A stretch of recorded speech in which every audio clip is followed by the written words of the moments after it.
যাদের বুক এবং পিঠ ব্যথা করে আপনারা পবিত্র কোরআনের এই একটি সূরা পাঠ করে সরিষার তেলের মধ্যে ফু দিয়ে সে তেলটা ব্যথার স্থানে মালিশ করুন, ইনশাআল্লাহ সাথে সাথে ব্যথা দূর হয়ে যাবে।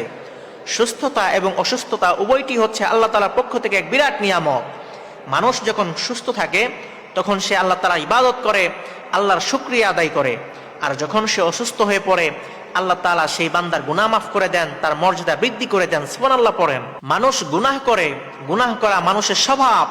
আর আল্লাহ তাআলা মানুষের গুনাহ মাফ করানোর জন্য আল্লাহ তাআলা সেই বান্দাকে রোগ দান করেন, তাকে বিপদের মধ্যে ফেলেন, তাকে কষ্টের মধ্যে ফেলেন। এই জন্য অসুস্থ হয়ে পড়লে হতাশ হবেন না।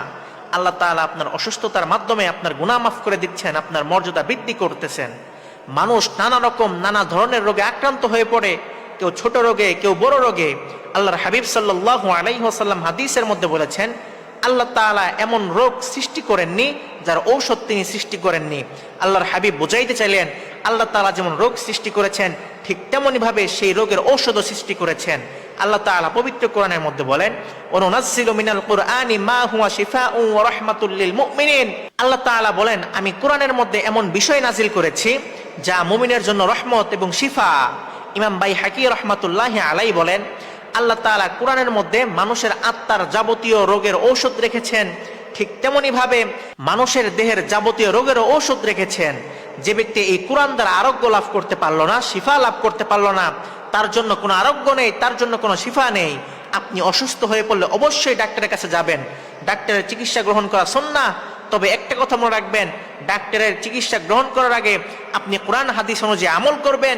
ইনশাআল্লাহ যে আল্লাহ তাআলা আপনাকে রোগ দান করেছেন সে আল্লাহ আপনাকে রোগ থেকে মুক্ত করে দিবেন। এই জন্য যারা অনেক দিন যাবত, দীর্ঘদিন যাবত বুক এবং পিঠের ব্যথায় ভুগতেছেন, অনেক ঔষধ খেয়েছেন কিন্তু ভালো ফলাফল পাচ্ছেন না, আমি আপনাদেরকে এই একটি আমল দিচ্ছি, আপনি কোরআনের এই একটি আমল করুন, ইনশাআল্লাহ আল্লাহ তাআলা মুহূর্তের মধ্যে আপনার ব্যথা দূর করে দিবেন। সেই আমলটি হচ্ছে বিসমিল্লাহ সহ সূরা আলাম নাশরাহ পাঠ করে তেলের মধ্যে ফু দিয়ে সেই তেলটা নিয়ে ব্যথার স্থানে মালিশ করবেন এবং এই একটি দোয়া পাঠ করবেন। সেই দোয়াটি হচ্ছে, আযহিবিল বা'সা রাব্বান নাসি ওয়াশফি আনতা শাফি লা শিফাআ ইল্লা শিফাউকা শিফাআন লা ইগাদিরু সাকমান। আপনি বিসমিল্লাহ সহ সূরা আলাম নাশরাহ পাঠ করে তেলের মধ্যে ফু দিয়ে সেই তেলটা ব্যথার স্থানে মালিশ করবেন আর এই একটি দোয়া পাঠ করতে থাকবেন। ইনশাআল্লাহ আল্লাহ তাআলা মুহূর্তের মধ্যেই আপনার ব্যথা